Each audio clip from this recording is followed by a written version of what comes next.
Hello दोस्तों, आपका हमारे चैनल में बहुत बहुत स्वागत है। आज हम जानेंगे जो भारत ने 2019 और 2025 में पाकिस्तान पर एयर स्ट्राइक किया था।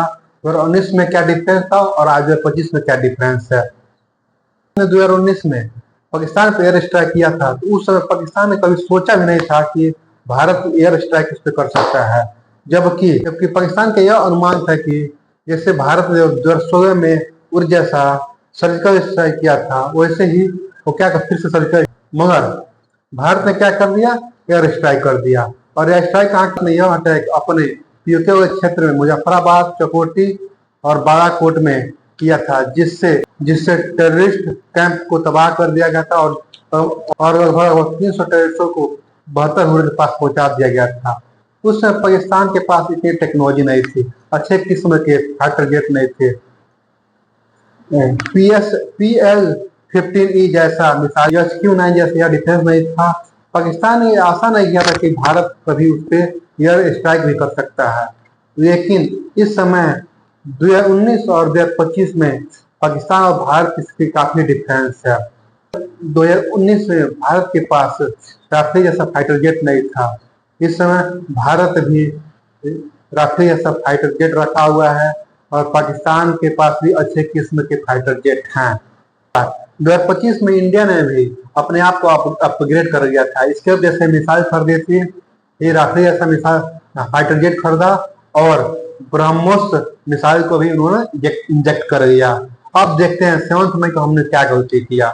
एक छोटी सी गलती थी। जो कंट्री मिलिट्री बेस पर कैपेबल हो, कैपेबिलिटी का मतलब ये नहीं होता है कि जैसे रशिया और अमेरिका। कैपेबिलिटी का मतलब ये होता है जिसके पास अच्छे किस्म के फाइटर जेट हो, पायलट हो या डिफेंस सिस्टम हो, रडार हो, उसको क्या बोलते हैं, कैपेबिलिटी बोलते हैं, ठीक है ना। तो हम किसी भी देश पर अटैक कर इतना रिस्क ले सकते हैं, क्योंकि अगर हम किसी देश पे अटैक करते हैं तो वो भी देश रिटेलिएट करेगा ही करेगा।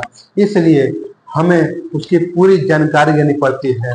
जानकारी लेने के बाद ही हम किसी भी देश पर अटैक करते हैं। जैसे भारत पाकिस्तान पर अटैक करता है तो हम अपने राफेल को छुपा नहीं सकते हैं, ना ही पाकिस्तान अपने अच्छे किस्म के फाइटर जेट को छुपा सकता है, क्योंकि हमारी बॉर्डर इतना नजदीक है कि वो अभी हमारे बारे में पता लगा सकता है और हम भी उसके बारे में पता लगा सकते हैं। इसलिए हमें किसी भी देश पे अटैक करने से पहले सबसे पहले हम उसके आंख पर अटैक करते हैं। और आंख क्या होता है, उसके रडार सिस्टम, क्योंकि अगर हम रडार को पूरी तरह नष्ट करते हैं तो हम उसकी आंख को नष्ट कर देंगे। और फिर उसका हम क्या करते हैं, क्योंकि अगर हम उसके आंख को नष्ट कर देते हैं तो हम वो पूरी तरह तबाह करते हैं। उसके बाद हम किसको अटैक करते हैं, तो रनवे किसको अटैक करते हैं, ताकि उनके फाइटर जेट हमको वो पीछा न कर सके, जिससे हमें आसानी से दूसरे पे अटैक करने में आसानी। तीसरा अटैक करने का तरीका ये होता है कि हम जहाँ टारगेट करते हैं उसको अटैक करें, ताकि हम उसे आसानी से नष्ट कर सकते हैं और अपने आप को पूरी तरह सुरक्षित वापस आ। मगर भारत से गलती क्या हो गई, तो भारत ने उनको, अब हम देखते हैं भारत से गलती क्या हो गई। तो भारत ने डायरेक्ट अपने टारगेट को अटैक किया और उसके बाद जैसे भारत के जेट वापस आ रहे थे तो पाकिस्तान के भी जेट ने उनका पीछा किया और उन पर अटैक किया।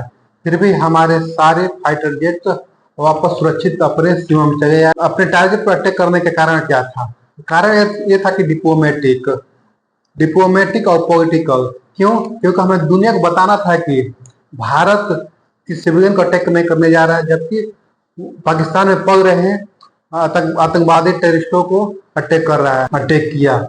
जिससे उसके बाद हुआ ये कि पाकिस्तान में भी अटैक करना शुरू कर दिया और पाकिस्तान हमारे गुरुद्वारे, मंदिरों और सिविलियंस को भी अटैक करना शुरू कर दिया और उनको निशाना बनाना शुरू कर दिया।